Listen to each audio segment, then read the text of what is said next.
mikir finaasiga horkacayana hay'ad weeye gargaarta hadba hooyada baahan oo hanti siisa agoonta dad badan oo aan waxba haysan inta ay hoo tidhi xoolo ay raasamaal u habaysay shaqiya hawl u abuurtay horumarin deyna u dhiibtay hodan maanta ku gaadhay ma hadaan la hilmaamin buu shacabku ugu hayaa lacagtii aad hilanaysay hadba ruux tirinaya horseedaysa xanuunka habaaskeed iyo boodhka hadda waa laga raystay moobeelkaaga ku hayso Hello Cash isticmaal midka geelo horay iyo midka beerta ku hawlan iyo ka magaalo hoyda cid kastoo mahuraan hantigaad u dirayso iyadu helaya Hello Cash ugu tuur karoonaha haatan adduunka kaga siiyay hayaay iyo COVID-ku horkacayana ka hortaga ugu habboon waa Hello Cash oo isticmaasho hilin weeye badbaado hadal yaanan ku daalina Hello Cash wax ku iibso hantigaaga ku kaydso hoygana biilka ku sii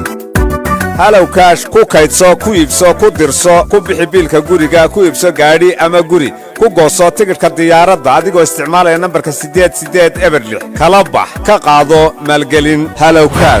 Hello Cash isticmaal